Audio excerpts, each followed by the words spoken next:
Labas vakaras, draugai. Pirmadienis, vėl nauja savaitė. Kaip ten jums su tais antplūdžiais? Ar pastebėjot savo gyvenime antplūdžių? Jausminio geismo, juslinių malonumų geismo, tapsmo. Antplūdžių, ar pastebėjot? Neišmanimų antplūdžių.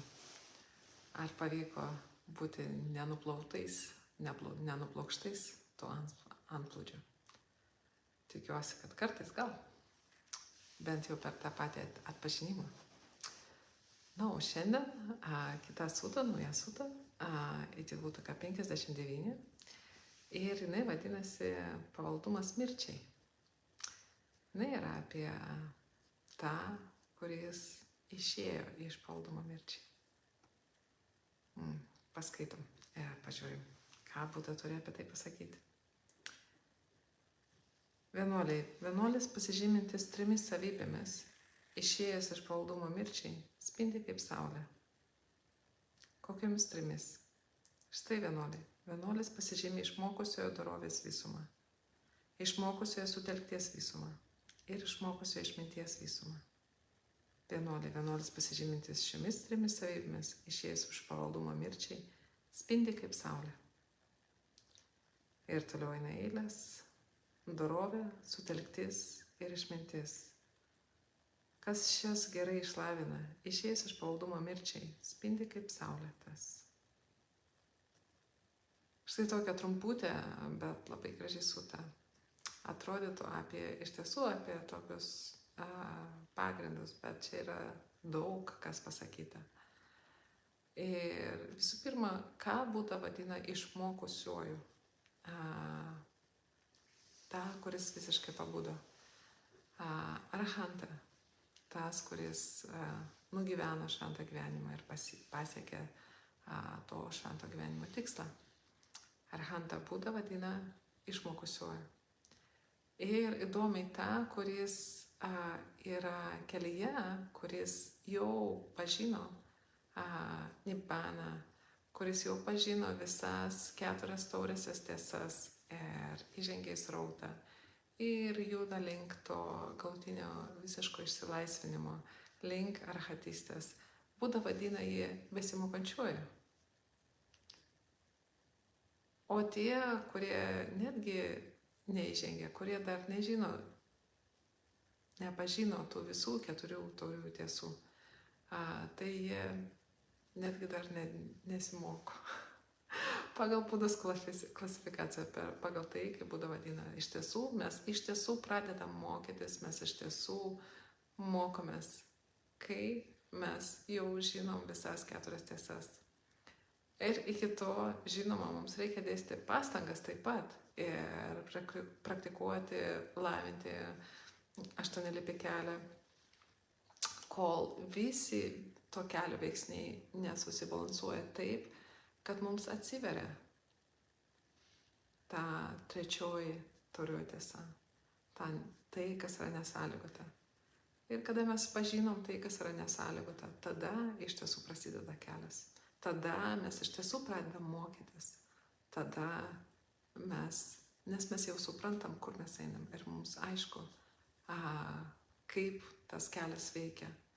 Ir tada mes iš tiesų kiekvienas žingsnis yra įkūnijimas viso kelio. Ir šitos 3 savybės, apie kurias Buda kalba čia, dorovė, sutelktis ir išmintis, tai yra taip pat būdas apibūdinti tą patį kelią. 8-lipį kelią mes galim suvesti į tą 3-lipį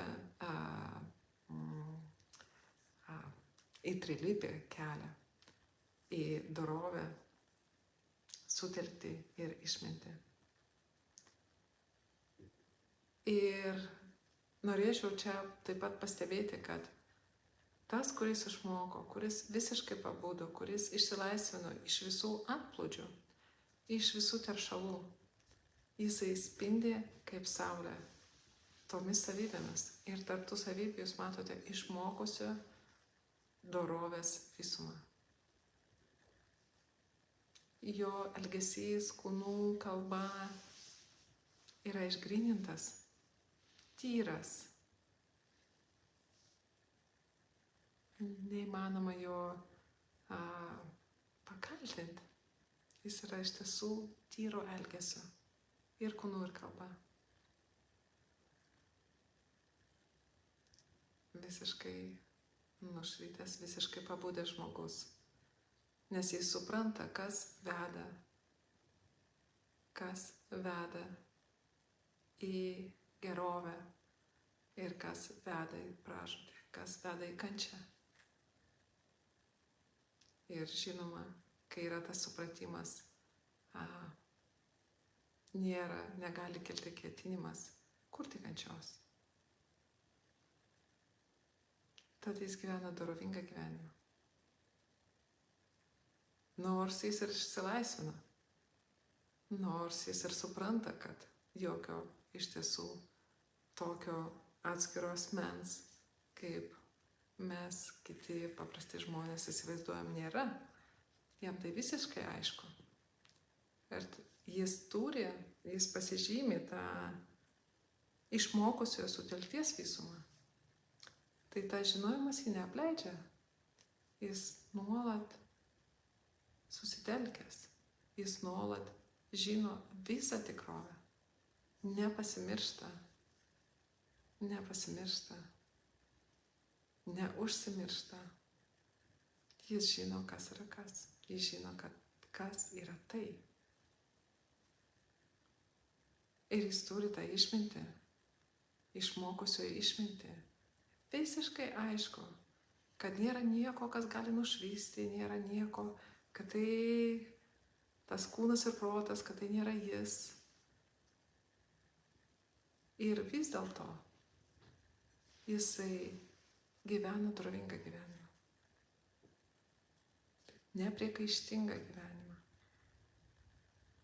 Nesukeliant kančiaus niekam. Nes vėlgi yra supratimas, kad tos būtybės nėra atskiros. Kūrimas kančios kitam yra kūrimas kančios sau. Tas pats.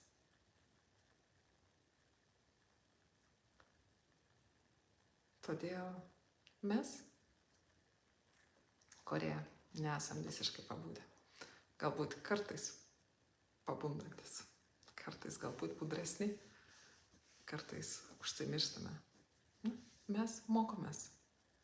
Mes mokomės lygiai taip pat, mes gryninam tą elgesį, kūno kalbos elgesį, gryninam sutelkti, mokomės neužsimiršti, mokomės nepasimesti objektuose, nepasimesti to informacijoje, kuri ateina pas mus per juslės, bet suprasti, kad tai yra praeinanti informacija, nesąlygota ir nesąlygota. Ta praeinanti informacija iš tiesų nesame mes. Ir tas kompiuteris, per kurį praeina ta informacija, nesame mes. Tai yra viskas yra laikinas reiškinys. Neasmeniškas, kur nėra nieko asmeniško. Tiesiog gamta. Tai tą sutelktį mes lavinam, tą neužsimiršimą, tą žinojimą, buvimą su to žinojimu. Ir gryninam požiūrį. Nes kol mus vis aptemdo kažkokie teršalai, tą žinojimą, ir vis mes užsimirštam, mes lengvai pasimetam. Kai mes pasimetam, kai mes suprantam, kad mes esam pasimetę, gali kilti noras natūraliai pabūsti. Ir gali kilti ieškojimai, to pabudimo ieškojimai. Bet tas ieškojimas niekad nenuves į tikslą. Tik tai, kai mes nustojam ieškoti, tikrovė gali atsiverti. Bet per neišmanymą, per pasimetimą mes galim pradėti laikyti to tikslu kažką, kas nėra tas tikslas. Tad mums reikia gryninti teisingą požiūrį. Kaip pavyzdžiui, ne tik aš, bet kas kiti nežinau, dvasinės informacijos transliuotojai kalba, sakykime, apie tą tyrą sąmonę, kaip tylą, ar erdvę, ar kažką. Labai lengvai mes galim pasimesti ir pradėti ieškoti tylos, erdvės, ir tai nėra tai. Mes turim gryninti tą požiūrį, gryninti požiūrį, kol jis netaps tobulas, kaip visiškai pabudusi. Ir tada, ką Buda sako apie tą išmokusį, kuris turi tas savybės, jis spindi kaip saulė.